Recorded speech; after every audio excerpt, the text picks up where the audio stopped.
বিকালের নাস্তা এরকম একটা রেসিপি বানালে কার না ভালো লাগে বলেন তো। এতটা মজাদার হয়েছে, খেয়ে তো আমি পুরাই অবাক। প্রথমবার তৈরি করলাম। চলেন। আসসালামু আলাইকুম। দেখেন এখানে আমি আটা নিলাম, দেন লবণ একটু করে পরিমাণ মতন জাস্ট লবণ দিলাম। লবণটা মেখে নিলাম, তার মধ্যে দিলাম রান্নার সয়াবিন তেলটা অ্যাড করে নেব। অ্যাড করার পর ভালোভাবে এটা মেখে নিব। কতটা সুন্দর দেখা যাচ্ছে বলার মতো না। আপনারা ভিডিওতে প্রথমে যেভাবে দেখছেন, কিন্তু টেস্টি অতটা হয়েছে বলার মতো না। আমি প্রথমবার বেনে ফোড়ার তো অবাক, এত সুন্দর করে হয়েছে। দেন আমি এটা ডোটা সুন্দর করে হাত দিয়ে আগে মেখে নিলাম। এর মধ্যে হালকা একটু কুসুম গরম পানি অ্যাড করলাম, অ্যাড করে ডোটা তৈরি করে নিলাম। তারপরে রেস্টের জন্য কিছুক্ষণের জন্য রেখে দিলাম। এর মধ্যে আমি আলুটা সিদ্ধ করে নিলাম। আলু সিদ্ধ করে এগুলোকে ভালোভাবে কষলাই নিলাম। এখানে পেঁয়াজ দিয়ে লবণ, কাঁচামরিচ, যদিও বাচ্চা আছে ছোটো, ওই জন্য কাঁচামরিচ একটু করে অ্যাড করছি। আপনারা ঝাল আপনাদের পছন্দ মতো অ্যাড করবেন। দিয়ে দিলাম চাট মশলা। চাট মশলাটা অবশ্যই আমি হাতে তৈরি করছি, এটা চাট মশলাটা। তারপর দিয়ে দিলাম বিট লবণ। বিট লবণটা না হলে কি হয় বলেন তো।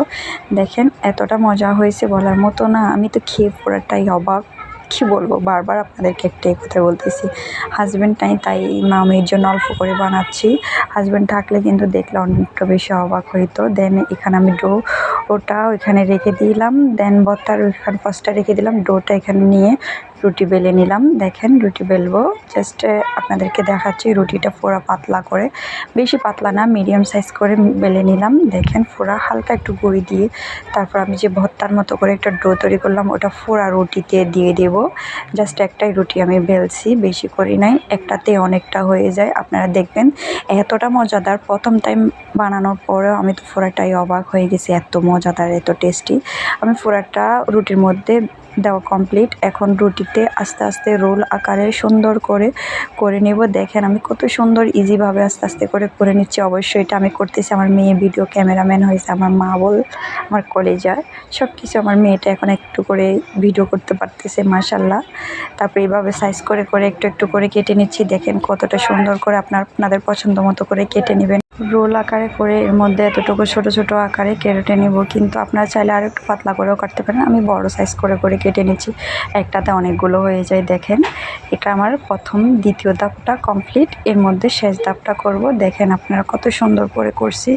জাস্ট এই কয়টা হয়েছে একটা দিয়ে, যদি মামের জন্য এটা একটা নিয়ে সুন্দর করে হাত দিয়ে বুড়ো আঙ্গুল দিয়ে এভাবে থেতলে করে দিব। জাস্ট একটা হয়ে গেল একটা নাস্তা। কতটা সুন্দর দেখেন, জাস্ট ও দেখতে যতটা সুন্দর, খেতে কিন্তু জাস্ট ওয়াও বলার মতো না। ভিতরে এটা একদম নরম তুলতুলে হয়েছে, এতটা মজাদার। আমি তো খেয়ে পুরাটাই হতবাস্ত।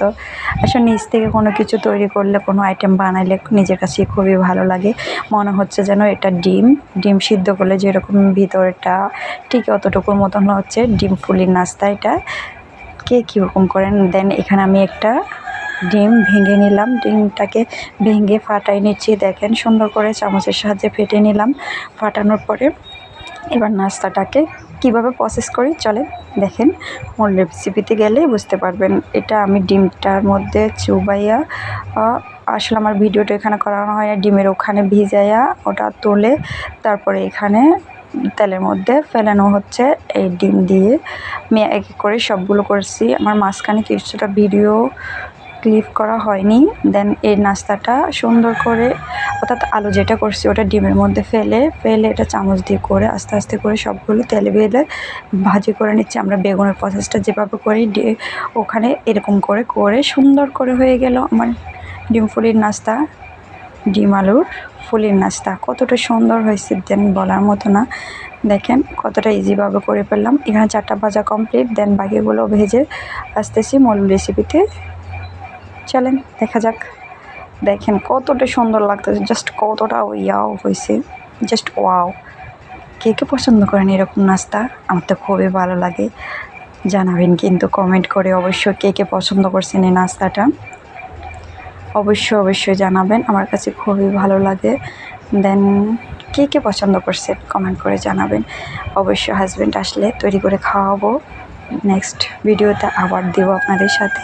ততদিন পর্যন্ত সাথেই থাকুন। আমার ভিডিওটাতে ভুল ত্রুটি হলে অবশ্যই ক্ষমা দৃষ্টিতে করবেন। নেক্সট ভিডিওটা দেখার জন্য আমার পেজটা ফলো করবেন। আজ এ পর্যন্তই, আল্লাহ হাফেজ, আসসালামু আলাইকুম।